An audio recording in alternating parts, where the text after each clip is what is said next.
Right, మరొకసారి call తీసుకుందాం sir. లైన్లో కాల్ రాజు ఉన్నారు కాలిఫోర్నియా నుంచి, మీతో మాట్లాడడానికి. రాజు గారు గుడ్ విషెస్ అండి. Madam namaste madam. Yeah Raju మాట్లాడండి.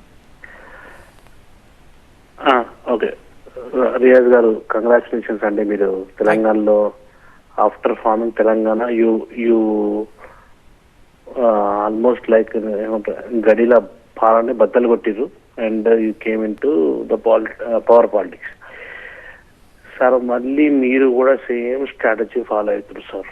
అంటే as an outside I'm telling this. ఎందుకంటే మీరు వచ్చి మళ్ళీ వాళ్ళు ఏం చేసిర్రు, వీళ్ళు ఏం చేసిర్రు, వాళ్ళు చేయబట్టే ఇట్లా తయారైన తెలంగాణ, అంతకుముందు వాళ్ళు కూడా గదే చేసిర్రు సార్. వాళ్ళు చేయబట్టే, అంతకుముందు ఉన్న పాలన చేయబట్టే తెలంగాణ అట్లా తయారైంది. అది మీరు కూడా అదే చేస్తారు sir. Please don't follow this tactics. And one more important question sir. Rythu Bandhu యాక్చువల్గా సార్ నాకు 4 ఎకరాలు ఉంది.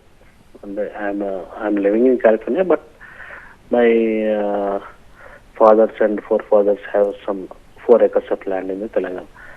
వాళ్ళందరికీ ఈ పాటికి రైతు బంధు పడాల్సి ఉండే, అదే పడలేదు. మీరు వచ్చేసిర్రు, ఇక పడదు, ఇది రాదు మనకు. ఎందుకంటే తెలంగాణ వచ్చినప్పటి నుంచి ఉన్న పాలన వేరు, ఇప్పుడు వచ్చిన పాలన వేరు. So there is a change. So మీరు మీ నోట్ల మన్ను మీరు కొట్టుకురు కాబట్టి ఇది రాదు, మీకు ఈ రైతు బంధు అనేది రాదు అన్న ఒక కాన్సెప్ట్ ఉంది. సరే సార్, అది ఆ ఒక్క కాన్సెప్ట్ మీరు క్లియర్ చేయండి, ఓకేనా? Thank you. రాజు గారు, ఫస్ట్ మీకు ధన్యవాదాలు చర్చలో పాల్గొన్నందుకు. రాజు గారే మొట్టమొదటిసారిగా చెప్పారు సార్ మీకు ధన్యవాదాలు అన్నారు. ఎందుకంటే గడియల పరిపాలనను కూలగొట్టాలని. అంటే సింబాలిక్గా మేము చేసింది ఏంటంటే ఏదైతే ప్రగతి భవన్ అనే పేరు మీద చీకటి భవన్లోకి తీసుకుపోయినారో దాని చుట్టూ ఉండే ఇనుప సంఖ్యలను మేము తొలగించాం. దాన్ని మీరు అభినందించారు. అంటే మొట్టమొదటిసారిగా మా ఫిలాసఫీ మీకు అర్థమైంది కదా. అంటే ప్రజలకు కావాల్సింది గడిల సంస్కృతి కాదు. మీకు ఇంకొక విషయం కూడా పద్మావతి గారు మీకు చెప్తున్నాను, రాజుగారి ప్రశ్నలు ఉంది కాబట్టి. అదేంటంటే తెలంగాణలో ఎప్పుడు 2 రాజకీయ ఘర్షణలు ఉన్నాయండి. ఒకటి గడి ఆధిపత్యం, దొర నీ బాంచన్ నీ కాల్మొక్త. అంటే అర్థం ఏంటంటే దొర నేను నీ బానిసను, బాంచన్ అంటే దొర నీ బానిసను, నీ కాల్మొక్త, నన్ను ఏమీ చేయకని వేడుకున్న సంస్కృతి ఒకవైపు ఉంది. మరొక వైపు దొర నీ గడిని కూలుస్తాం, ఈ దేశం మాది అని ప్రశ్నించిన సంస్కృతి కూడా ఉంది. ఈరోజు మన దాకా గడి అనగానే ప్రగతి భవన్ గడిగా చూసే సందర్భంలో మీరే మమ్మల్ని అభినందించారు. అంటే దొర బాంచన్ నీ కాల్ముక్త అనే సంస్కృతికి మేము పుల్ స్టాప్ పెట్టాం. దొర కాదు, ప్రజాస్వామ్యంలో ప్రజలే ప్రభువులు అని చెప్పే సంస్కృతి మేము తీసుకొచ్చాం. అందుకోసం ఈరోజు మనకి పదవిలోకి వచ్చిన తొలి రోజే మా గౌరవ ముఖ్యమంత్రి రేవంత్ రెడ్డి గారు చాలా క్లారిటీగా అక్కడ ఇనుప సంఖ్యలను తీసుకాడు. అంటే ఇనుప సంఖ్యలు తీసుకొస్తే మొత్తం స్వేచ్ఛ ఇచ్చిందని అనట్లేదు, ఆ సింబాలిక్గా సంకేతాన్ని మేము ఇచ్చాము. మేము భవిష్యత్తులో చేయబోతున్నాం అనే విషయం. రెండోది మీరు ఏమన్నారంటే వాళ్ళు అన్నదాన్ని మేము తీసుకోలేదండి, దయచేసి గుర్తుపెట్టుకోండి.